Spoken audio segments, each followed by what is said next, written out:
Welcome everyone to another week of the Focus TV. We're joined by Octavia Wyatt, Malik Miller, Cardell Dudley Jr., and Wilson Tarpe Jr. And this is season 8, episode 31 of the Focus. We're going to get straight to it.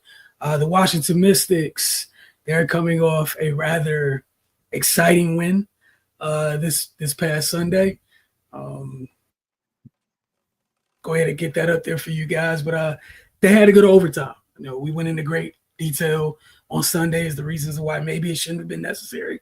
But I'm going to save some of that for you guys. Get over to the Roku channel, open the Mystics Outlook tab, and trust me, Cardell and Ray did a great job breaking down to you exactly why the extra period of free basketball wasn't necessarily needed. Washington held on thanks to a late shot by rookie Sonia Citron. She recorded her first double-double in this one with 27 points and 11 rebounds. The 27 points tie her for second most by a Mystics rookie.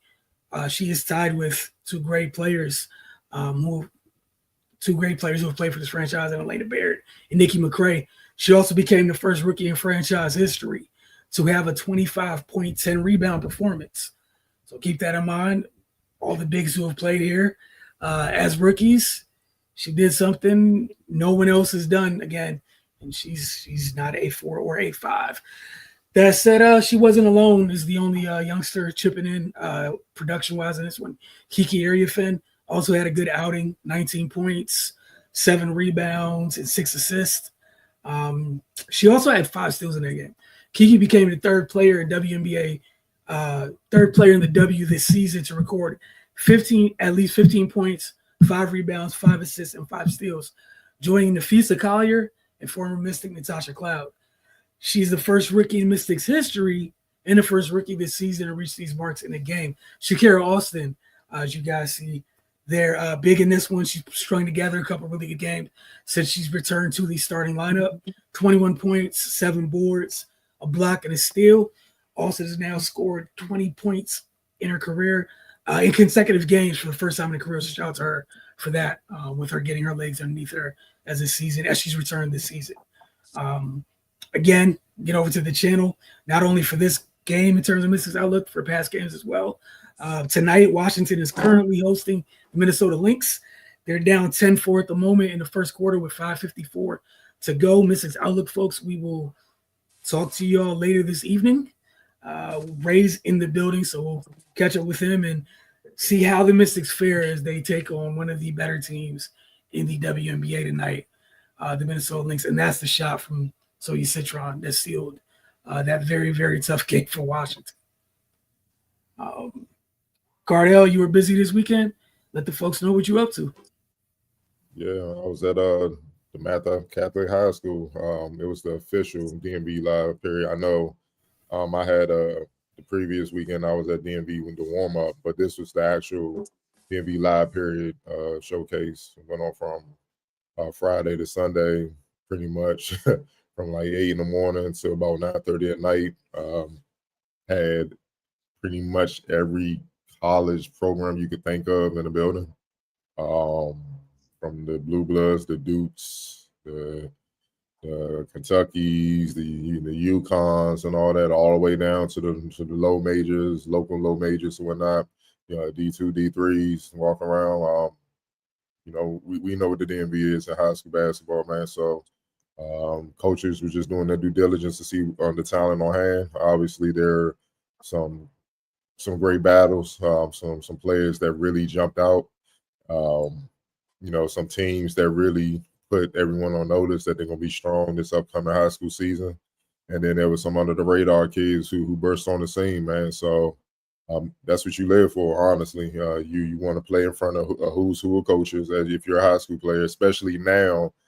I mean, the transfer portal is still there, but now coaches are back in the high school gym, so to speak, recruiting high school players. So like if you do your thing and stay consistent, you'll get your fair share of offers, and that's what this weekend was about. You know what I'm saying? In all honesty, yes, winning is important, but if you averaging like 30, 10, and 5 throughout the weekend, your team go like 1-3 or whatever, something like that, 2-2 or whatnot.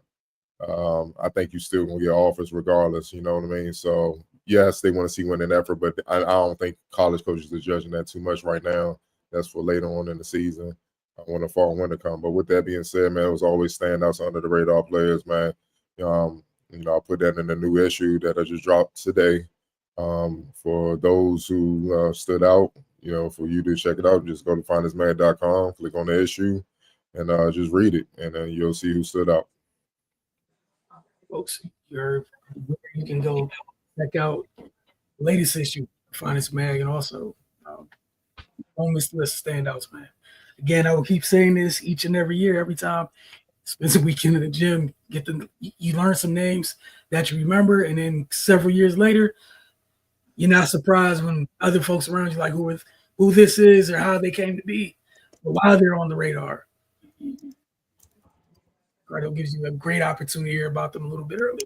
All right, on to the NBA Finals. It is officially over. We told you guys last time we talked to you about now. Regardless if we went to 6 or 7 games, it will be complete by this time. Octavia, we'll start with you, and then Malik. Your thoughts on the Oklahoma City Thunder topping Pacers in the 7-game series for their franchise's first title? I think the obvious elephant in the room is, of course, the Tyrese Halliburton injury. It was tough to watch in the first quarter. I think after he had just hit back-to-back threes, and to literally see when they, did the replay, see his Achilles snap, it was just tough. I know we talked about the chance that something like this could happen. How often do you give him a chance to play? That was before Game 6. And in Game 6, he was able to play well enough for them to pretty much handily beat OKC. It was funny when I was watching it because I was constantly thinking about our conversation where we were talking about how much the others needed to do in that game, and they all actually stepped up. And I think it's kind of not funny, but I think it's what we've all talked about for majority of this finals is that home court advantage was really going to come down to playing a big part in this, as we see with this coming all the way to Game 7.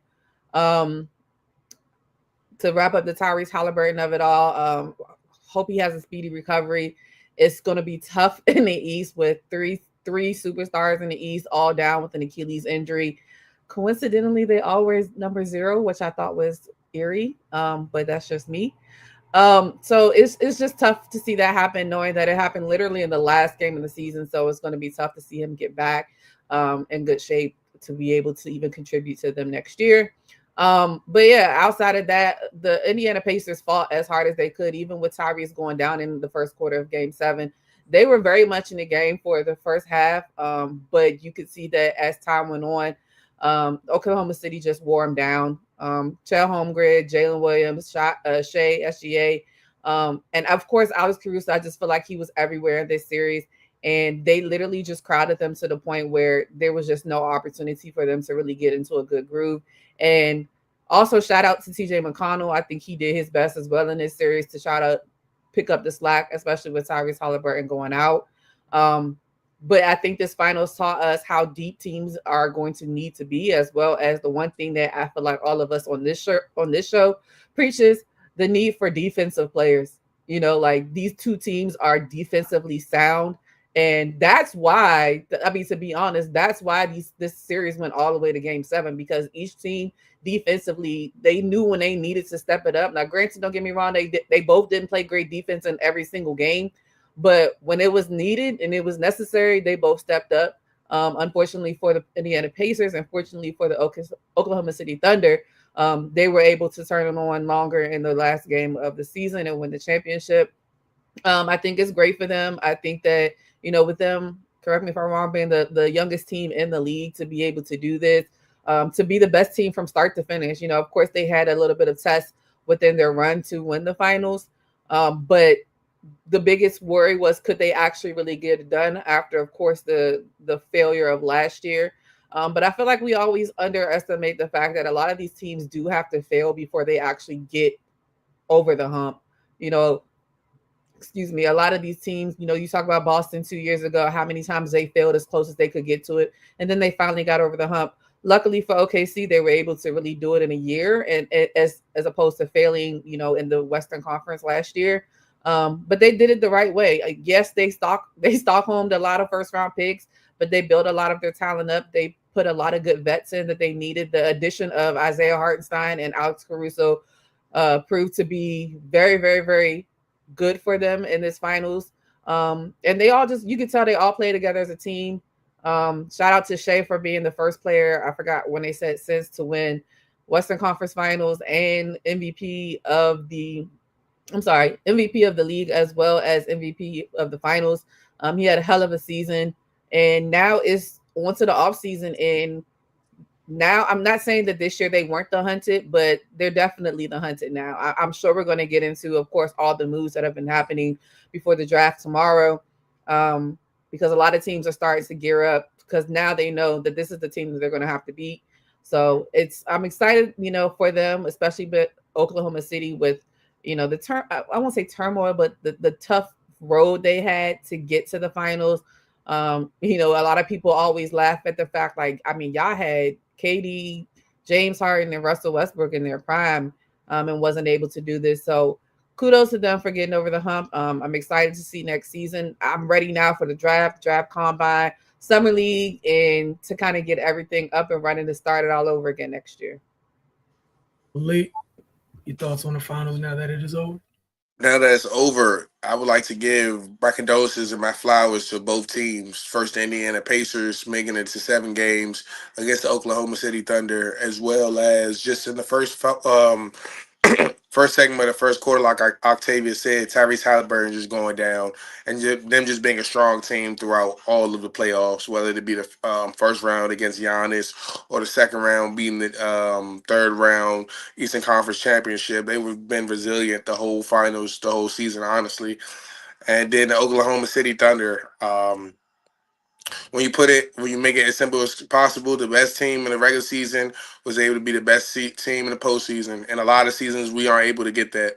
Like Octavia said, SGA was able to become the scoring champion, the team MVP, the league MVP, and as well as the finals MVP. That's something that hasn't been done in a long time. So, and being able to, the Oklahoma City Thunder being able to use all of these different lineups, whether it be starting Hardenstein or starting Case and Wallace or Alex Caruso playing 30-plus minutes, just being able to rotate and have from the first guy on the team to the 15th guy on the team, no matter who's on the floor, who's playing, the ability to win. Whether it be SGA playing in games in the regular season like he did, or when he doesn't play in the games, them still going over 80% for wins, 90% for wins.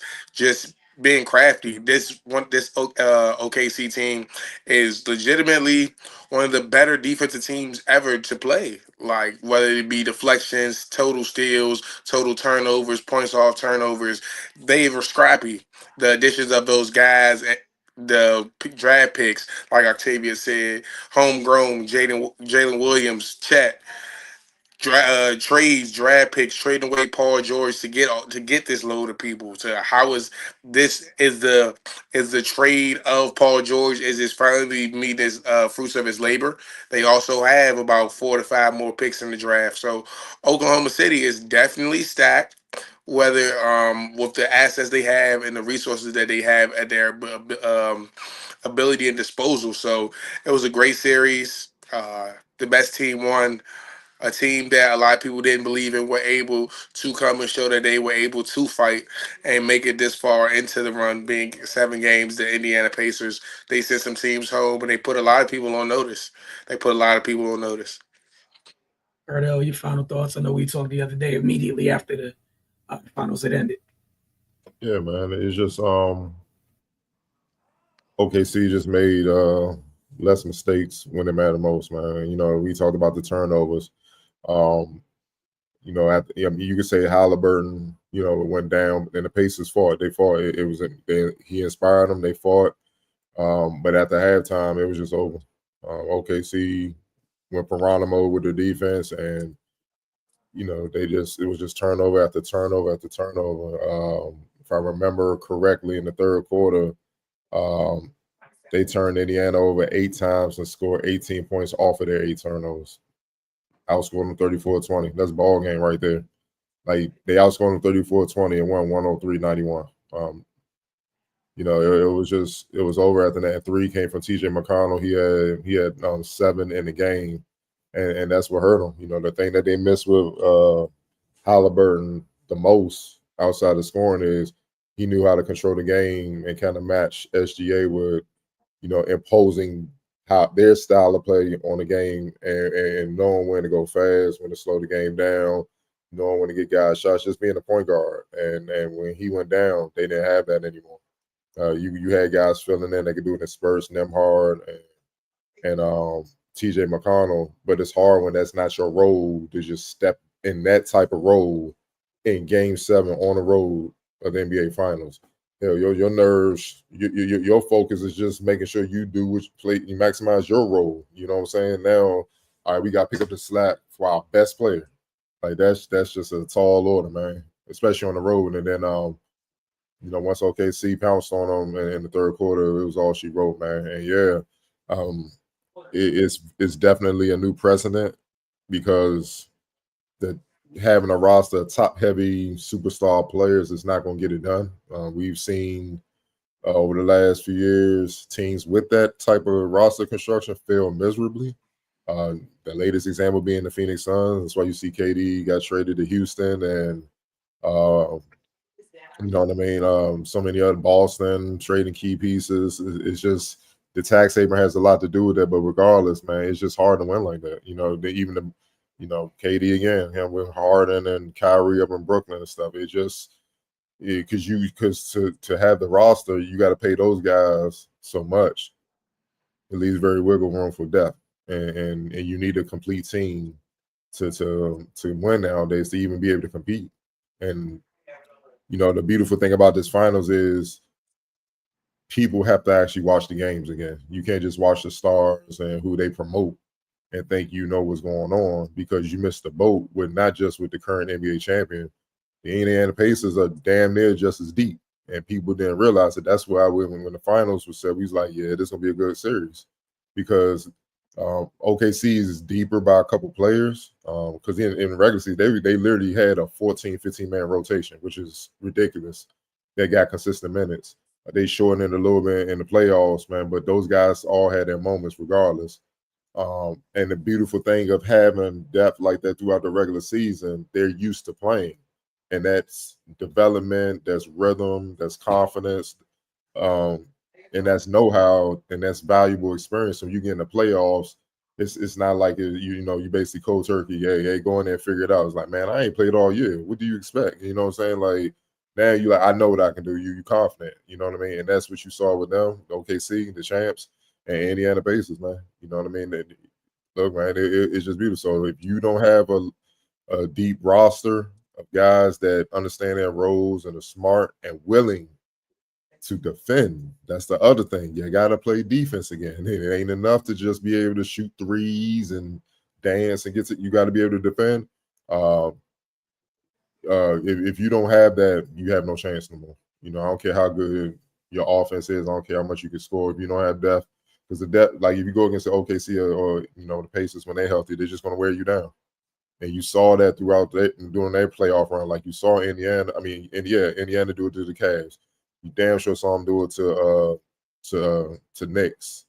You know what I mean? So, you know what I mean? And they at times did it to each other in the finals. It's just that the injury hit Indiana at the wrong time, and OKC was able to handle this, man. So I'm excited, man. I love the parity. I know people I think people just love to complain no matter what it's going to be. If it was a dynasty team, they'd be like, man, we need more parity. And now it's a parity type time and era we're in. And now it's like, all right, we need a dynasty. I just think people love to complain. I just like good competitive basketball. And you can't have good competitive basketball without both ends being played at a high level consistently. And that's what you got with OKC. And that's why you see a lot of people just tipping their hats on, because, yeah, they did it how it was supposed to be done, and you can't knock them. And they set up to just keep it rolling. They are, man. And I'm hearing reports that Sam Presti just being damn greedy right now. He's trying to get up in the top 10 in the draft. I'm like, God, dog, you just won. Like, chill out, dog. Like, damn, give other people a chance, man. What's going on out here? He trying to eat, bro. So it's like he's trying to make up for a damn KD, Harden, and all them, we ain't get one. Now I gotta redeem myself and get a few to make up for that. It's almost like he on that type of time, but I respect it, man. It's making it fun again in the league, man. Even with this tax haven, which we're going to get into a lot, for everybody across the league, we're going to see who really know what they're doing. I'm talking about from evaluation, from player development, from coaching, from roster management, salary cap, all these jobs and that titles and in the front office. We're going to see moving forward who really knows what they're doing. We know OKC knows what they're doing. We know Final Four organizations, Indiana, the Knicks, Soda. We know certain organizations know what the hell they're doing. But some of these other teams are the clock is ticking. You know what I'm saying? The spotlight is on. We're going to see what you can do. Otherwise, it's going to be time to get some new people in there because you got to do your job now to field a team that's able to compete. Yeah, I'm here for it. I don't know we talked the other day, but to everything you guys said, with the draft being, tomorrow on Thursday, depth, defense, development. Those are the things you need going forward. We're gonna see how teams deal with that come the draft in about 24 hours. Another thing to keep in mind with the Thunder, the player they took 12th overall last year didn't play this past season.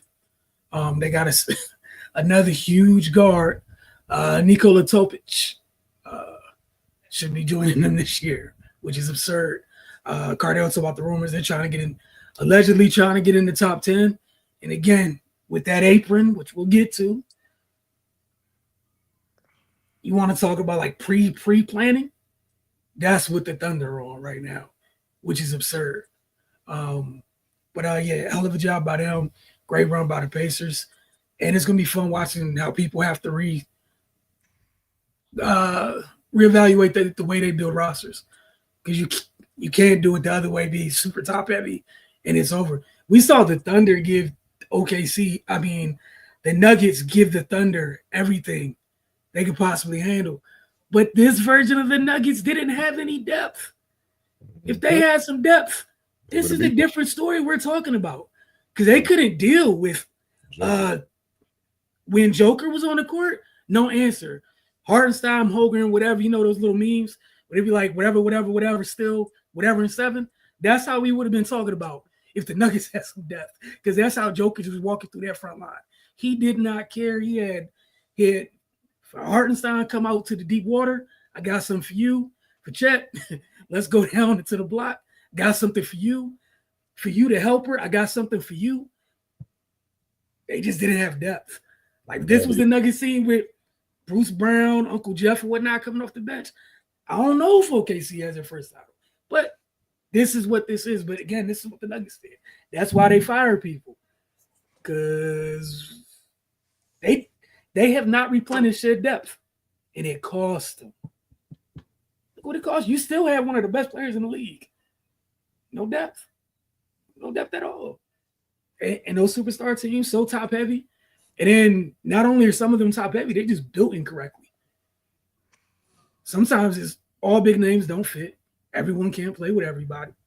And then the pieces on the margins, which means you have to nail the margins. And if you don't nail the margins, you do what Phoenix did. And now you're out here trying to help other people jump where you were or what you were supposed to be. But looking forward to the draft next couple of days. Shout out to the Thunder.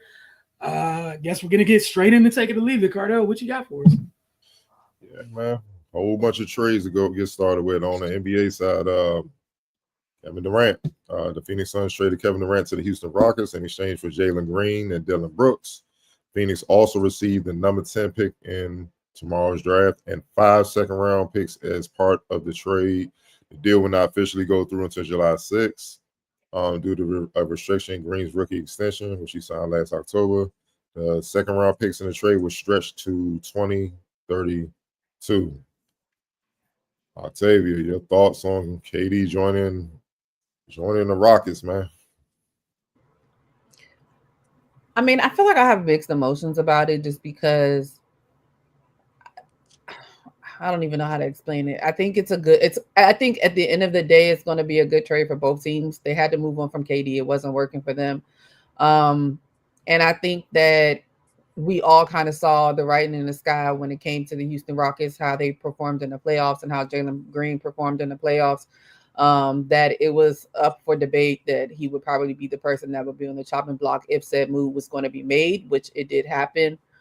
So with them losing Jalen Green as well as Dylan Brooks and those picks, but I think pairing Katie with the pieces that they do still have in Houston, because I feel like a lot of people did watch Houston this year, but probably not a lot of people really paid that much attention to Houston and the players that they have. So when you hear they're losing Jalen Green and they're losing Dylan Brooks, you're not realizing they still have Şengün, they still have Jabari Smith Jr., they still have Amen.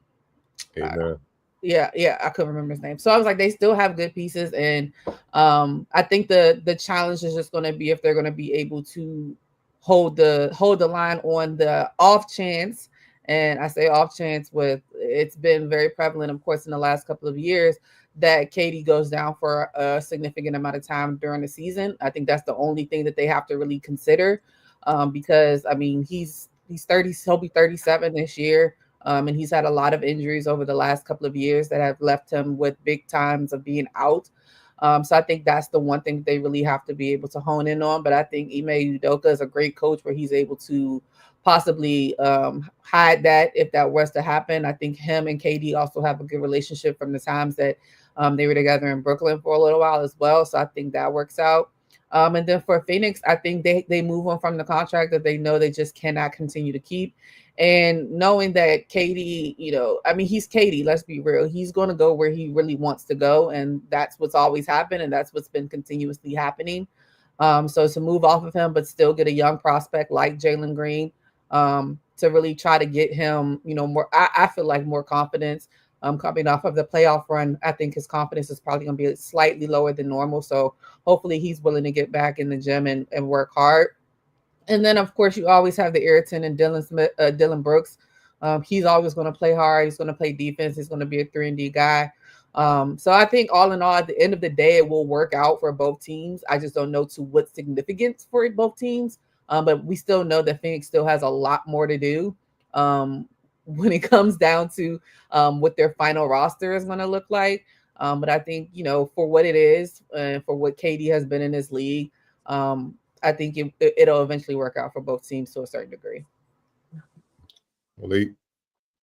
To add on to what Octavia said, the Rockets, I love the move by the Rockets. Somebody, like she said, somebody had to get out of there. It was definitely going to be Jalen Green. Productivity-wise, concerning the playoffs, he wasn't more important than Thompson. He wasn't more important than Şengün. So he had to be, coming in at not putting in 20 points, 18 points, and the playoff output is just not going to keep you where you need to be at. And so when you're trying to battle to be the franchise guy, it's just not going to keep you there. The Rockets, Kevin Durant's going to make everybody better. They were able to keep the twin, like I said. Cam Whitmore is another young guy. The guys around him, Fred VanVleet's a veteran. The guys around him, they're going to excel. The Rockets are going to be better if they finish this. I don't know if record-wise they can get any higher than the second seed this upcoming season, but player for player, depth for depth, team versus team, they're definitely going to be better than they were this past season. On the other hand, the Phoenix Suns, they've traded for another guard. Now it's Jalen Green, Devin Booker, Bradley Beal. They're still stuck with the more players, more big-time name players than big-time name role guys, just up and down the roster. So like we spoke on earlier, the OKCs of the NBA, the Indiana Pacers of the league versus just what they were working with last year. So like Octavia said, they are definitely not done trading, done signing, done swapping people.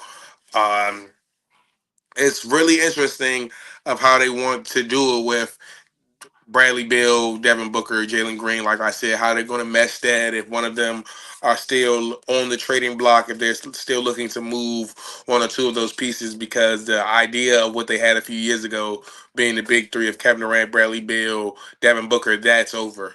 They traded a lot of people to make that happen. They moved a lot of picks to make those three be able to be there. So now they're just looking to fix what the front office has done a few years ago. It's a lot of trades. There's a lot of things going on. Wilson?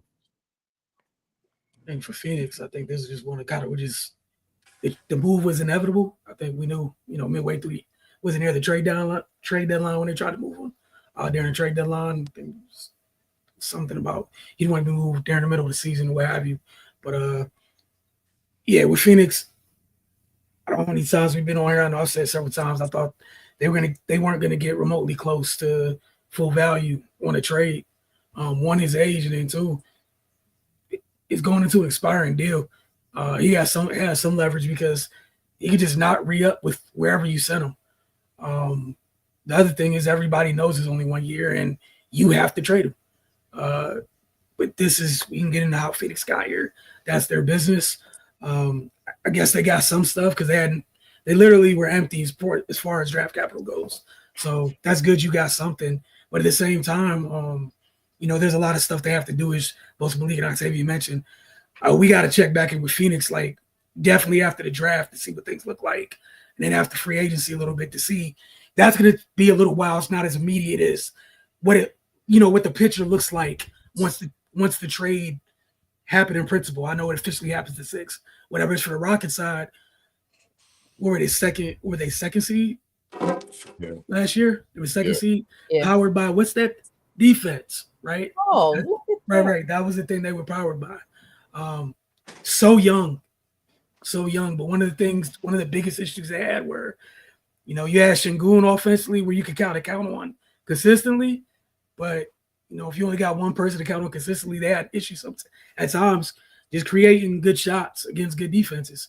And we just finished talking about what some of the defenses look like in the league, especially the one that just won it, right? I think Kevin provides an immediate need for them. So from there, it's a fit. I'm also anxious to see if they're done moving pieces around the roster, see what else they might want to add. Because again, as you guys mentioned, everyone's kind of chasing OKC, right? You got to make sure you got enough things to go to war with OKC. You got to make sure you got enough things to go to war with Minnesota, Denver. Other teams are going to be retooling too.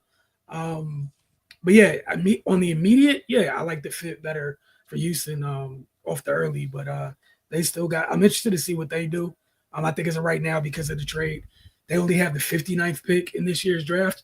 However, this is where the whole thing with Phoenix is. Phoenix wasn't even able to get their pick back that the Rockets own of theirs. So with the Suns going through whatever they're going through, I think the Rockets have their pick for 2026 and 2027. So something absurd where the Phoenix does not have their own first round picks. The Rockets do. And then all the Rockets, like you're dropping KD being another vet in there with Van Vliet into a super young team. Like you didn't get Jabari, you didn't get Thompson, obviously Şengün. What's a young boy who didn't even really play last year? Reed Shepard's still over there. Tari Eason's there. Ken Whitmore now gets an opportunity to see what he can do because the rotation looks different as of right now. But as of right now, obviously, more in favor for the Rockets. I'm interested to see what Phoenix ends up doing, man, because they still got that whole no trade clause issue thing to work around, or however they choose to navigate that situation. Because there's a lot they need to do, even with now having the 10th pick in the draft. There's a lot of holes on that roster. Yeah, I'm leaning more towards taking it. Obviously, there's a lot of things we have to see. Two things that concern me about, the fit with KD to the Rockets. One, he's going to help offensively, obviously, because I think Houston was like in the 20s in the league as far as shooting three-point shooting, and you saw that kind of hurt them in the playoffs because teams were able to shrink the floor or whatnot. He's going to help Şengün, and Şengün's going to help him, tremendously with how their games complement one another. Obviously, you still got Van Vliet, Jabari Smith, and if Amen Thompson, keeps improving what he can be. But the things I'm looking at, like you said, they hung their head on what? Defense. Kevin defense, it's been declining in the last few years, man. People not paying attention. You know what I mean? Now, some of it has to do with the personnel on the Suns. They didn't really have a lot of defenders out there with them. I'm not going to Booker hold up, but he's not a top tier defender. Brad Beal, we're not even going to go there. No disrespect. So that put a lot of pressure on, the whoever's playing center to hold it down, and that's a tough order. Now in Houston, you got Amen. He always gonna get the best assignment. Jabari will get after it. Sengun will hold his own, even though he's not the best of it. But I'm just gonna look at what it is, man. The facts. KD last year, his defensive rating was a 119. That's the worst of his career. Before that, the second worst, 114 the year prior, 114 the year prior, 113 before that. It's been a steady decline on that end. Now you can say it's with the personnel, but even with that said, Ryan Dunn, the young fella, he was getting the top assignment on the wing. You see what I'm saying? So, oftentimes Kevin was kind of getting the second or third option, depending on who they were playing. So that's gonna be something we gotta keep an eye on, man. You know what I mean? Because Houston was fourth. Their defense rating, they were fourth in the league in defensive rating last year, man. Like that was the heart and soul of their team. That's what they, even when they couldn't score consistently, they was leaning on the defense to help them keep going and win games, and that's how they were able to sustain and get that second seed, man. We know what he's gonna bring offense. I'm not worried about because Kevin was still deadly efficient on that end.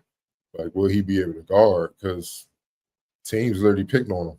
Like, we just got called it what it is. And if you remember, if you go back the year prior in the playoffs when they played Minnesota, what Ant-Man did to everybody. You see what I'm saying? Like, we can't keep ignoring that, man.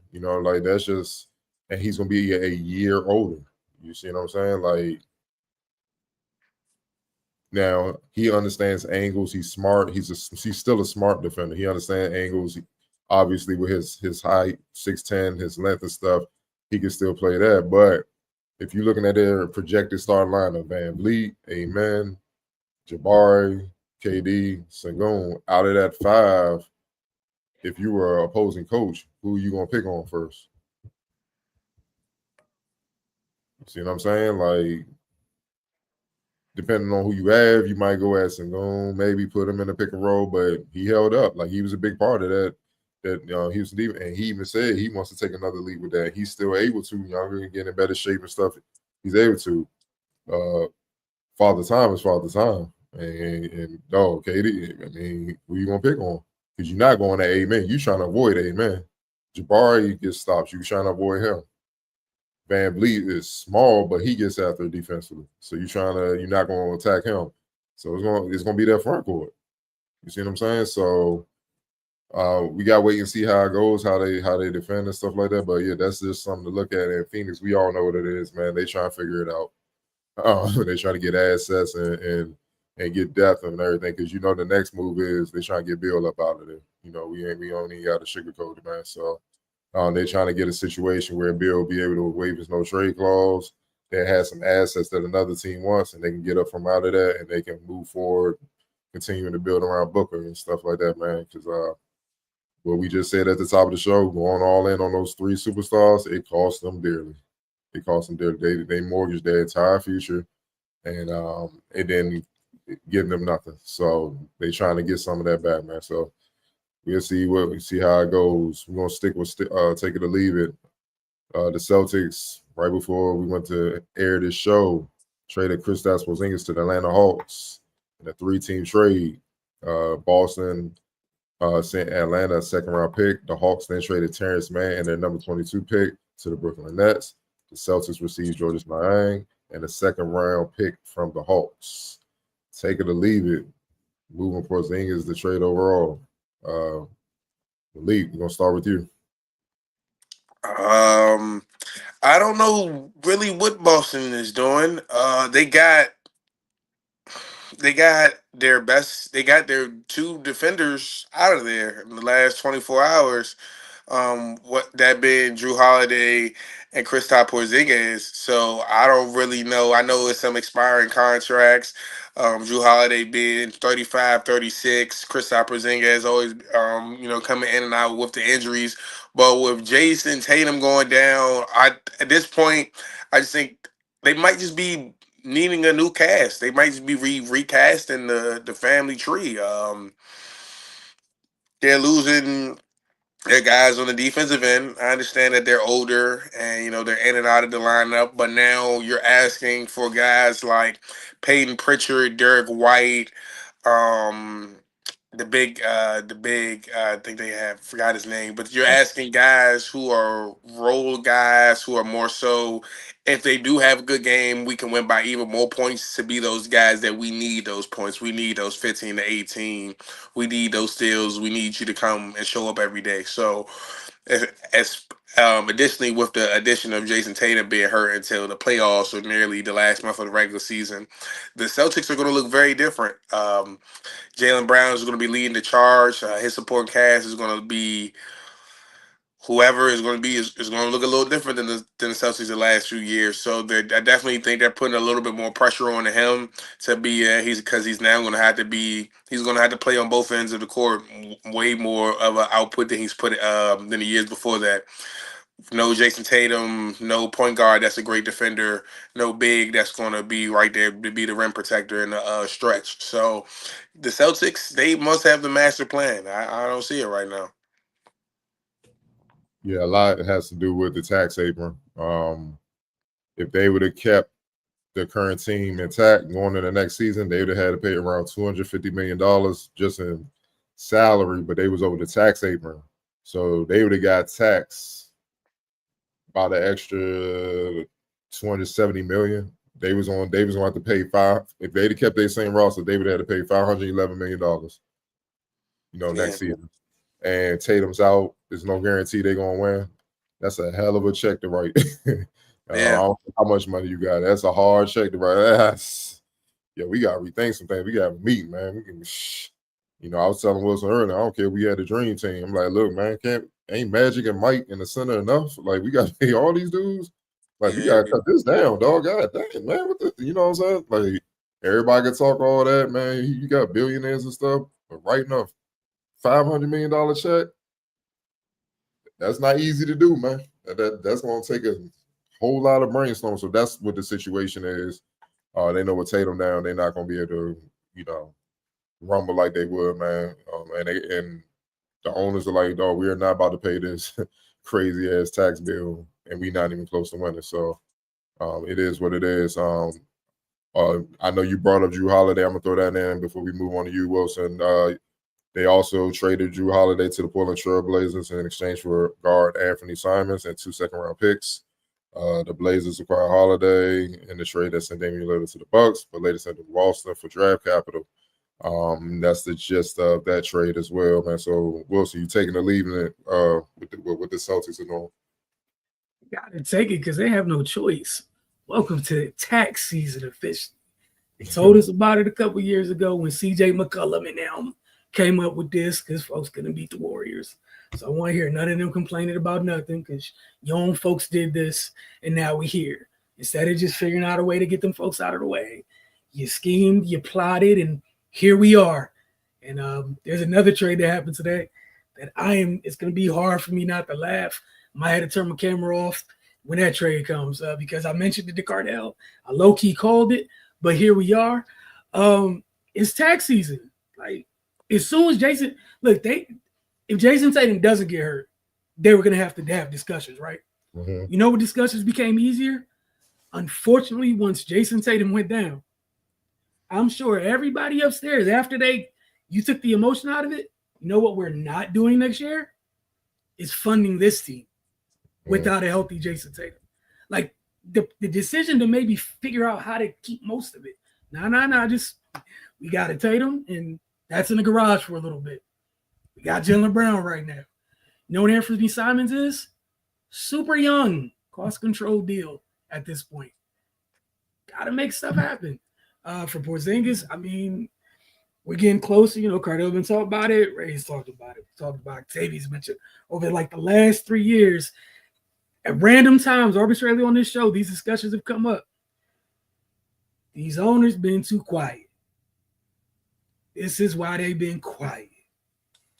This is like the NBA version of the NFL dead cap. You want to mess around and see what ends up happening? What I won't be paying is folks that aren't healthy, folks that aren't out there. Folks are You're a little too old in the tooth for me to pay, and I'm not paying extra. So in the NFL, when they got those void years, where you load up the crazy last year, NBA got guaranteed money, so there's no void years. So you got to pay, aka the tax apron. NFL, you just how many players see that last year in the NFL, that void year? No player lives to see the void year because that's what it's there for. NBA doesn't have that; they're paying guaranteed contracts.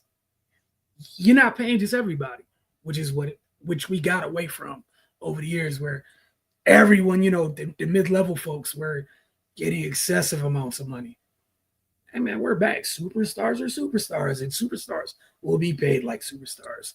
We should no longer have to have these stupid debates and questions about what's superstar, because at some point soon, would you be able to look at the contract? You're either living up to it or you're not. For a long time, that's what we were able to do. But yeah, for Boston, they had to do it. They're not the only ones going through this. You got the good teams that have to manage the tax apron. Then you got the bad teams with the tax apron, Phoenix. And then other teams that just made horrible decisions in life, and they have to fix it. So this offseason is going to be crazy. But yeah, for me, you got to take it. I'll take it. Yeah, I mean, I'm taking it and leaving it just because I hate to see it get broken up that quick after them winning the championship 2 years ago. So I say it in that aspect, but just like you guys all said, like, we knew it was coming. We knew it was going to happen. And then you add the injury of Jason Tatum to the mix. And then I think a lot of people are also forgetting that Jaylen Brown also had off-season surgery. So he also had off-season knee surgery. So he's not going to have a full off-season really to get ready for the season as well. So, I mean, you hate it had to happen, but like you said, it had to happen. I think they said that this brings them like $180 million under the salary cap or something like that. So it had to happen. I think at least for the Jrue Holiday and the Anthony Simons trade, I don't think a lot of people know Anthony Simons because he's been stashed out there in Portland and nobody's watching those games. But he's a decent player. He was averaging 20 points out there. Now, of course, also like Malik said, they did lose a ton of defense when it comes down to Jrue Holiday. So there's going to have to be a lot of step up when it comes to Peyton Pritchard. Of course, we know what Derek White is. And then this also shows they're banking a lot on Luke Cornett because he became a bigger focus in this offseason, in this season, knowing that Kristaps Porzingis has been hurt a lot. You just got to say what it is. He's had injuries in the past before he came to Boston. I think for majority of his first year, he was okay. And then we know what happened in the playoffs last year even when they went to the finals and won, he didn't play much in that season as well. And then we know this year, he had this phantom illness that kept keeping him in and out. So in that aspect, like, you got to do what you got to do. Like you said, it's going to be a tough season, knowing that you're not going to have Jason Tatum. And then also, like I said, Jaylen Brown coming off of as well as a knee injury and coming off of a surgery in the offseason. It's going to be tough. So I take it because, like you guys said, it had to happen. And I feel like we always knew this was going to happen when you have $200-300 million players. So it's like it's not enough money to go around for everybody. It's just not going to be. And we know that Jason Tatum and Jaylen Brown both deserve the money that they made. But now you're paying Jason Tatum and he's not going to be on the court. It sucks that it happened. Nobody, of course, anticipates people being injured, but it's a part of the game. And there's just a situation that they're now in. And they had to pull the trigger and they had to do what they had to do. So I'm sure that they wish they could have got more out of this core team. But I mean, coming out of it with at least a championship is no slight in the situation. So it's like, and you got to remember, Brad Stevens is a really good front office guy. So I think he'll make some good decisions for them. I don't think they're done either, trying to fill out things. So we'll see, but you got to take it in that aspect. All right. Move along. The Pelicans are trading guard CJ McCollum to the Washington Wizards for Jordan Poole, Saddiq Bey, and the number 40 pick in this year's draft. Washington also receives Kelly Olynyk and a future second-round pick. Take it or leave it, man. Take it or leave it. The Wizards adding McCollum, man, and getting rid of Poole and Saddiq Bey, and then bringing in CJ McCollum and Kelly Olynyk. Wilson, we're gonna start with you. Yeah, how about that? The tax apron. No one is safe from it. CJ's here in DC now.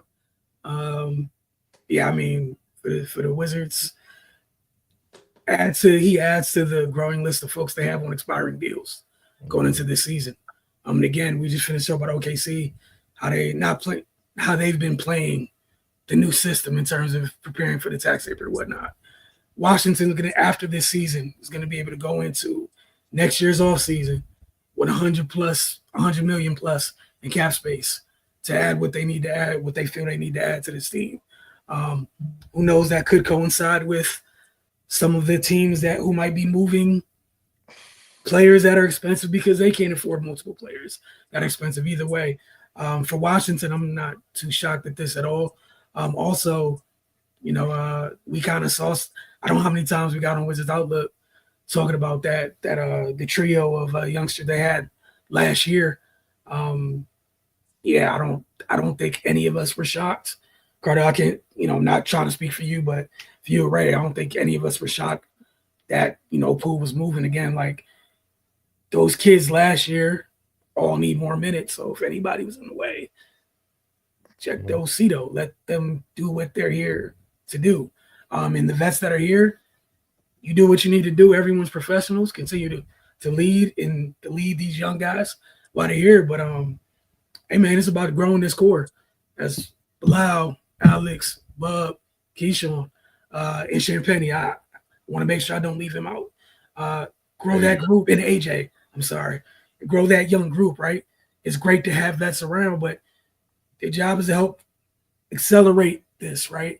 So you go next year, you got an idea of what you need after to see what type of jump this young group makes. But for Washington, it's a no-brainer. I mean, second-round pick, you move some money around for sure. It also kind of low-key defines some roles for the youngsters going forward. So I love it. I'll take it for sure. I'll take it or leave it, Octavian. Yeah, I agree. Just like you said, I think we all pretty much knew Jordan Poole was on his way out. It didn't hit the way that they thought it was going to hit. It's just really all I can say in the whole Jordan Poole situation. But like you said, they're obviously going to nurture the core. CJ McCollum's a great vet. I'm interested to see how he mixes in with them. Kelly Olynyk's been there before, so he's just kind of spinning the block, and hopefully him coming in as a vet as well will help bolster their youngsters.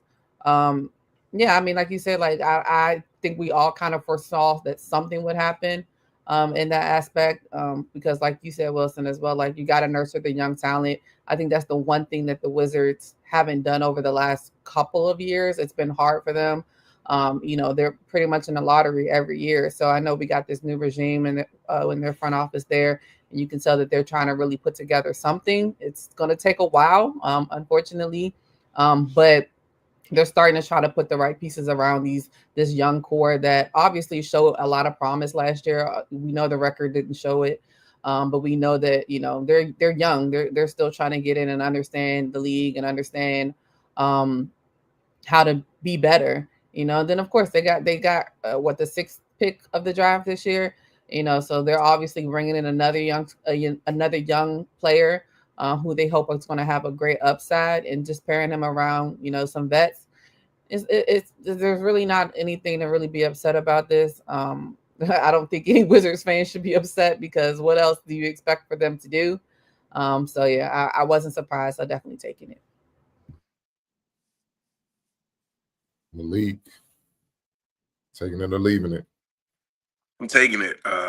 In my opinion, Jordan Poole, the vision that Washington had for Jordan Poole, he was going to be the older guy that come in, get the younger guys to focus up. He has a ring, he has experience, so he knows how to lead the way. What they saw from the experience of the pool party in Washington, D.C. is he is the older guy, but he's not going to influence and lead by example of what y'all are looking for. CJ McCollum, for the veteran thing, you're looking for to lead the other guys, to help the younger guys grow into being their own talent. CJ understands that role. He understands what he's there to do and how he helps fill and can give those other guys just compliments.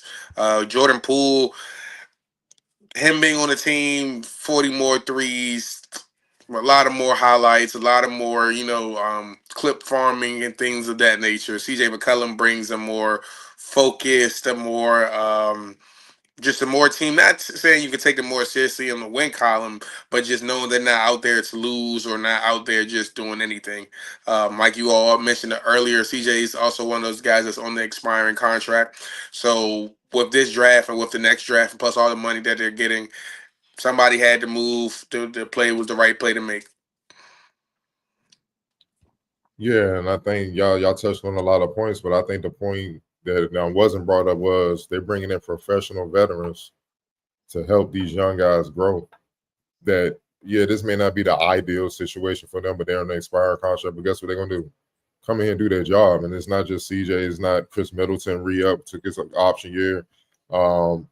Marcus Smart is still here. Like, it's a bunch of vets that just come in here and do their job, and they're gonna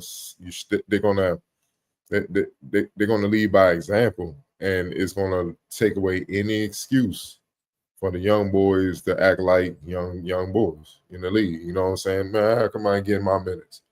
How come I ain't getting enough shots and all that?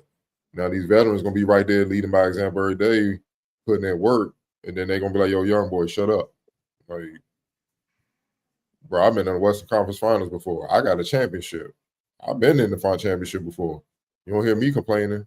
You ain't did nothing in this league, so you gotta be quiet. We ain't trying to hear all that. Get to work. You know what I mean? And that's gonna help them just continue to grow and get the right foundation for what it takes to ultimately turn this franchise around and become a winner. And they're bringing the right type of vets in to show them that, man. So, I'm all for, but the right type of vets that will also play their role. You know what I'm saying? Won't be like, yo, I'm CJ, dog. You get behind me, bud. Nah, you know, all right, bud. We know what it is. I'm gonna compliment you, and I know how to still do my thing, because guess what? People forget, early in his career, CJ was a G League guy. He was a D League guy. He had to earn his way. Then he eventually became the 1B guy next to Dame in the backcourt. So he knows how to play all those roles. He understands that. And plus, I think at this stage, he ain't trying to carry a franchise like that, dog. Like, look, man, I'm too old for all that, bro. But I can still get a bucket, still make timely assists, make timely plays. I can still help the situation in a major way. And that's what it is, man. You know what I'm saying? And we saw Marcus Smart from day one. Hey, yo, you got to play defense. This is how you play. And he wasn't even playing yet. He was banged up. Like, yo, you play defense. You did not. Like, they're teaching them winning habits and how to succeed in this league. And if that young core can just incorporate and take another leap this year, hey, man, that's when the Wizards are like, all right, let's start adding pieces to win, because this young core is ready. So we just got to wait and see what type of leap they make, man. But with the vets around them, I'm excited for how they can possibly look going into year two. All right, a couple more questions that we get out of here. Definitely got to touch on this. Last, take it or leave it. Arguably, look, one of the top, I ain't gonna say he's the top, we know Cooper Flag is, but one of the top prospects in the 2025 NBA draft, Ace Bailey. He has not worked out for teams in his draft range, and has, reports are his stock has failed in the last few days. Bailey was expected to work out for the Philadelphia 76ers. He chose not to. Reports are he hasn't worked out for any NBA teams. Wilson, if you can, I sent you a clip. Can you go ahead and play it? Hey, so how are you tuning out the noise in the pre-draft? And obviously, are you hearing it? And what's your thoughts on it? No, I'm just working on basketball. That's all I'm focused on so far. But do you feel like people get the wrong perception of you? I feel like I can only control what I can control. I mean, you can think how you think, but I can control what I can control. So what can you control? Me playing basketball.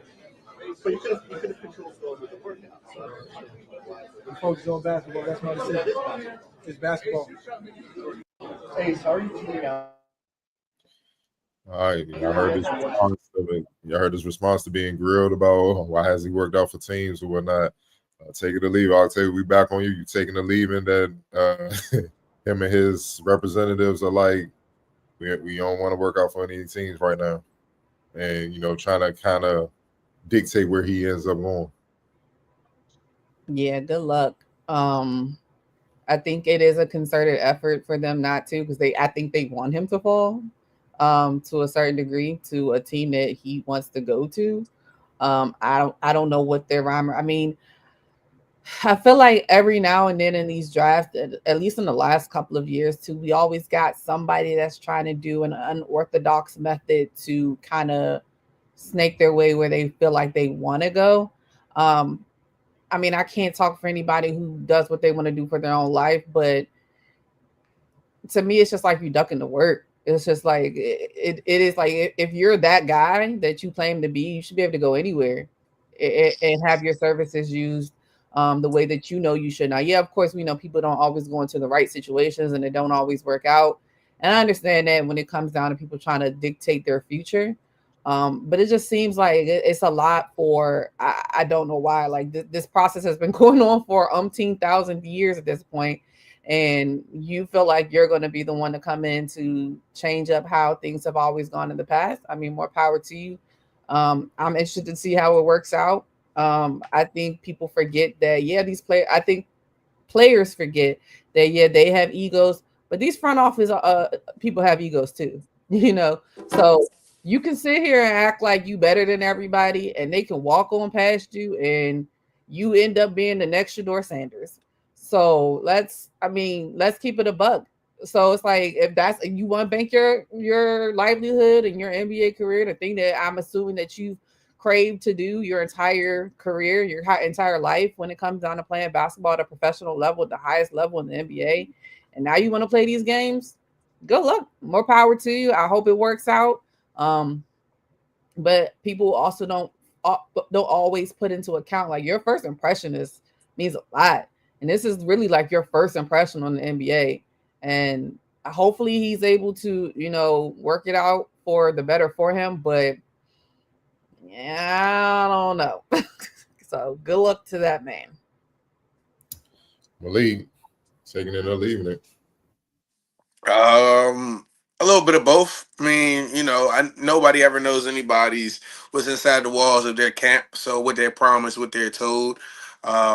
Being somebody who knows people who've been promised who've been told empty promises, and vice versa, things like that. I see every point of view of what everybody's talking about. He wants to play basketball. He's been told by a certain somebody that you don't need to work out because we're going to pick you with a certain XYZ position in the draft. So when it's been told you like that, you have promise in either that team or you have promise in your agent, which a lot of people are talking about his agent being, I want to say it was Sharif Cooper's agent, or his agent has a history with just, being unorthodox.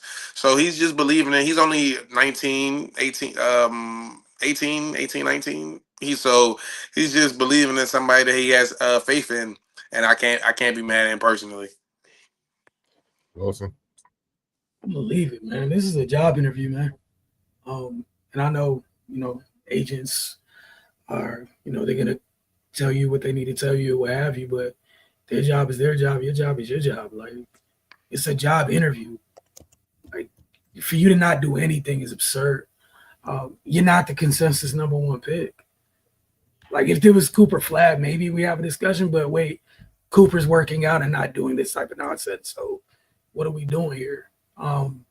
Yeah, Octavia brought up Shedeur, but like, even with Shedeur's case, like, you're not coming from the same background if everything went left and, what have you, like, you're not falling back on whatever he's falling back on. And I get people wanting to be unorthodox, whatever. I think sometimes people get to this place to just do too much. It is one of those things where I just hate to see even with the promises, like, anybody can say anything. You know what can help defeat that is if you went and did what you needed to do. Same thing with the combine. You got to handle your business, prove what you need to prove. Like, it's unquestioned. So if somebody made you empty promise, it doesn't work, then that's just a story that's going to come out later where everybody's like, what the hell were you thinking? This kid did this for us in this workout. That also, checks the boxes with what these three other teams saw in their workout. but you're not the consensus number one player. Like, there's no reason for you not to work out. Like, not even trying to, like, again, not down at the kid or anything, but you were on a team with another kid that's projected to go higher than you. You needed to work out. There was no reason for your camp to carry this like that. There was just none. Like, literally, Dylan Harper was on the same team as you. It makes no sense. And who's Dylan Harper father? Hey, man, just Five-time NBA champion. like So you think if that was okay, knowing my son will be a high pick, he'd be like, you don't need to do all, but he don't. You know, go ahead. And that's all I'm saying. So, and again, I get your camp or whatever, but I've been like, whatever Dylan ends up doing, that's what I'm gonna end up doing too, from a workout standpoint. Obviously, same teams ain't looking at you, whatever, but like literally, you're part of that consensus top 3 or whatever, right? We know Cooper's one, cool, whatever. But after that, like, you're in the mix. Why would you just not work out at all? Like, I'm leaving it because it just doesn't make any sense. I hope it works out for the kid. And obviously, you know, I think Cardell, you know, I was talking about it off wax before. It's just like, I feel bad a little bit for the kid because in cases like these, the camp and the kid aren't equally aligned in terms of people can get the wrong idea because of what the camp is doing. And the kid's nothing remotely like that. However, if you let the camp be your first and only impression, you're leaving no wiggle room for yourself. You're the one that has to go produce. You're the one that has to be on the field, the court, what have you, not your representation. You are. Well, just 2 things real quick with this, man. You pissing people off and burning bridges, and yes, you're dealing with highly successful. Look, for people like coming into the draft, players and stuff like that, this is a life-changing moment for the majority of them, where they're about to come into riches and resources they've only dreamed about, that they otherwise wouldn't have. For the people who are cutting the checks and running these organizations and own these organizations, this is everyday life, man. This is a hobby for them. This ain't even their main job. This ain't even their main company. It's just one of. To have a impressive portfolio, you pissing them off, and it can impact things in ways you don't realize. Well, all you got, no one's saying you got to be forced to work out. You can just be like, hey, man, you saw my tape. You saw me at the combine shoot, do all that, cool. It's nothing just to have a damn conversation. And you could be promised all you want, but still, you not dealing with those teams. What if you don't pan out with this team that, let's say some of the team do promise me, you don't pan out with this team, they get rid of you. Them other people, that's when they're going to get you. That's when they're going to get you. Also, the thing people are not talking about, it's a thing called the rookie pay scale. You're literally losing millions as you slide down in the draft. We know Cooper's going 1. I'm just going to read it. So if he gets his full value, which is no reason why I don't think he should, he's going to make almost $63 million as the first pick. Then it drops for the second pick to a little over $56 million. The third pick, a little over $50 million. The fourth pick, $45 million. It drops 45. So if you drop all the way, let's say to 6, you're getting a little over $37 million, man. That's a lot of money to lose. You see what I'm saying? Like, you're not going to get that back. That's you're losing millions, man. Honestly, over ego and bad advice. And then you losing that again. What if you get hurt? What if you don't pan out right away? Because you got holes in your game, as every rookie does, that needs to develop over time. And then you coming into a situation. Well, guess what? Whatever team, let's say a team did promise him, that don't mean the players mess with you because they see how you moving. Now they worried. They're like, who's it? Come on, man. I don't know if I want to deal with this kid. Like, we ain't this diva stuff. Get me out of here.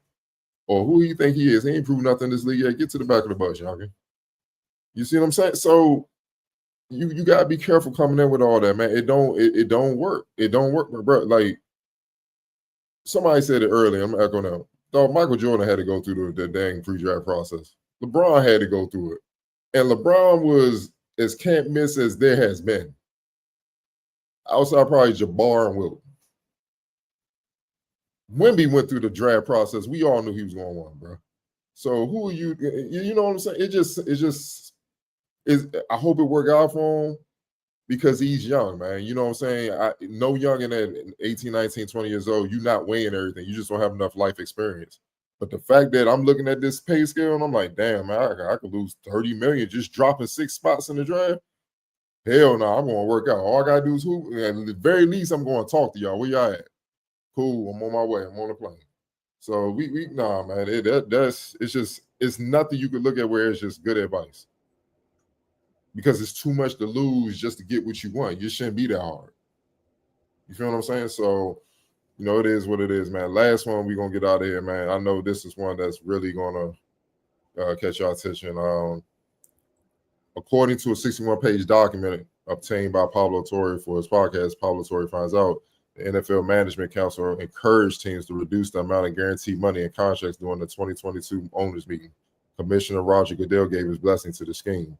The document is part of a 2022 lawsuit by the NFL Players Association alleging collusion by the NFL and its owners. The arbitrator in the case said there was little question the league encouraged teams to reduce guarantees, but there was not enough evidence to verify collusion took place. The ruling by the arbitrator reads, there is little question that the NFL Management Council, with the blessing of the commissioner, encouraged the 32 NFL clubs to reduce guarantees and veterans contracts at the March 2022 annual owners meeting. However, the evidence did not establish a clear preponderance that the clubs agreed to do that or participated in such a scheme. There are many clubs whose only connection to its proceeding is the attendance of the owners meeting and the expert evidence of aggregate and average changes in various measures of spending, guaranteed and otherwise, is not sufficient, even when considered with the other evidence presented for the NFLPA to meet its standard of proof. Arbitrator Christopher Droney issued his ruling on January 14, 2025, but it had not been released until Torrey got his hands on it. The final section of the ruling gives Droney's reason for dismissal. While the NFL Management Council encouraged the 32 members clubs of the NFL to reduce guarantees and future contracts with players at the March 2022 annual meeting of the club owners, the clubs did not join in such a collusion agreement and did not act in accordance with one as to the 3 quarterbacks named in the initial arbitration demand or to the other veterans players. Accordingly, I dismissed the arbitration demands of the NFLPA in its entirety. What are your thoughts on this, man? Malik, man. It's a grimy league. Go ahead, Malik. Yeah, the people with money like to stay in power. I'm happy for all the player unions around the NBA, NFL. Just players got to protect each other. The owners are going to. The owners have group chats of their own, their friends. I might say all of this is a game with inside game. The owners or coaches, their friends. So everybody's just trying to protect their own selves and. Players understand now that it's the owners' league and they're the product, and everybody's just trying to find the ground of where everybody's gonna be satisfied at. And some people are trying to play nicer than others. Okay, Wilson. Hey, man, whatever happens, NFL is on the NFL, man. They made the decision years ago. That's the decision. Y'all know what y'all league was like. Y'all chose to keep the status quo up. And again, all I got to say is this is exactly why when some of y'all were telling the rest of us that we were crazy, that one Lamar Jackson was up to be able to be had by most of the league and nobody wanted him. So, I need y'all to go through that 61-page document because I don't know, just it seems like that would be a thing people would want at that position or whatever, but hey, man, I don't know. It's whatever. Shout out to the league. The Kyler Murray part of that had me dying. By the way, if anybody went further into it, it's hilarious. But, yeah, man, NFL's NFL, man. Just y'all need to talk to y'all's Players Association. You got to do better. I'm going to just say this. Kaepernick did it twice, man. He had it. He had the opening for y'all. Y'all didn't even run. Y'all didn't even take it, man. So, Octavian, man. I mean, are we surprised? Like, I guess the surprising aspect of this whole thing is that somebody actually came out and said it out loud. But it doesn't surprise me. There's always been collusion in the NFL. It goes down. Like, I mean, the first one, of course, that comes to the mind recently, of course, is the whole Lamar Jackson situation. But I mean, are we surprised? You know, we got players, we got first round draft picks still contesting their rookie contract because a team wants to not do what the normal contract is that everybody else does. Like, it's a sad thing, but I'm not surprised. I'll be surprised if something's done about it, which of course, also like Malik said, people in power and money, they want to stay with power and money. And we know how the NFL has always gone. We know they've always been very mum on fully guaranteed deals. And we know that a lot of the owners and higher ups were not happy after the Deshaun Watson deal with that much money guaranteed. And that's probably what started the conversation. Like, oh, wow, bro, y'all wilding over here. Hold on. Bring this on back. We can't keep doing this. What's this? So I'm not surprised. Not surprised at all. Well, what's funny to me is that the arbitrators even said, like, we know they did this, but I don't have enough to prove it. It's just like, so what are we doing? Like, how do you know and not be able to prove it? Like, where's the paper trail? Like, we need some investigative journalism to actually be going on and find out these things and put things on paper, because we know they're smart, but they're not that smart. Somebody somewhere slipped up and somebody has a paper trail somewhere. It always comes out eventually. We know how that's always looked. Emails, text messages, screenshots, somebody got it, and I need somebody to go do some more digging to get it out there. Because they're there. It's just these people are powerful enough to try to keep it out, but eventually it's going to come out, which is why we're here now, finding out about this 3 years after the fact to a certain degree, even though we all basically knew this, but just hearing it out loud is just like, yeah, like, I feel like all you can do is just laugh. It's just like what else is new? Like, guys hit me with something new at this point, but it's a sad situation that they're continuously trying to exploit the people that are making them rich. But I guess that's America. My 2 cents is I should have stuck together when Kaepernick had them on the ropes, man. Then this wouldn't even be an issue. That's on them. That's why I just can't feel sorry for them, because it's like y'all rather argue amongst each other than try to fight and get it to a point where guaranteed contracts are the norm, like in the NBA. That's on them. And this is why, personally, for me, it's hard for me to rock with the NFL like I once did, because you know they're openly, constantly showing you what they are. And it's just hard. It's just hard. Like, I can't even support something like that, because it's like you spit in my face once, you continue to do it. It's like, all right, what you gonna do about it? How you not gonna pay people that earned it? I can see if it's somebody that ain't earning, man, asking for that. Like, man, you don't get the hell out of my face. I don't have anybody can understand that. Lamar and Nick, the dog, 2 of the best players in the game, man. They don't deserve to get paid. What, guaranteed money? Why are you scared to get up? Don't y'all want y'all money when things are going well? The company being ran well, business deals. Don't y'all want y'all bonus and buy a new house or whatever, boat, yacht, whatever y'all do? Go golfing and shit. So why are y'all mad at? That's why it's hard for me to rock on the NFL, because what does that scream? Y'all beneath us. Y'all the help. Y'all the product. Racism. It's the ultimate good old boy league, and that's just it's sickening, man. Like, it's especially in this type of sport, as violent as it is. One hit, you're done. One hit, and you're gonna take away this man who's getting it, whoever it is, getting it done, his ability to earn a living where not just him or his kids, but his kids are good from the punishment he took on the field and the hard work he put in to be able to sustain a high level of play while taking that punishment. It's just sickening, man. And, you know, sometimes I wish some of these owners, with all due respect, sometimes I wish they would put on a helmet and see what it's like going across the middle and getting blasted, or run the football, or get blindsided while dropping back as a quarterback. or try to tackle was Derrick Henry. See how that's like, or try, you know what I'm saying, or try to guard a KD or Wemby or something like that. And then you would get a different perspective on what it is. Matter of fact, just go through a workout, a training camp workout. Let's just see, just do that. Then you will understand what athletes go through. Maybe you'll have more compassion and understanding why they deserve to be paid, at least the ones putting in work. I'm not talking about the lazy ones. I'm talking about the real professionals that put in work, why they should get what they need, they deserve to get, man. This is just a sickening report, man, but like Octavia said, I'm not surprised. Yeah, just to top things off, while the NFL is just amazing what they do. So right now, if anybody's familiar, only 2 second-round picks out of this year's entire draft class. The entire second round is not signed outside of 2 people. The reason being, 2 of the players, the first 2 players in the round, were giving fully guaranteed deals. See, that's what doesn't happen as the draft continues on. You know, there's little windows, but it's not guaranteed like the first round.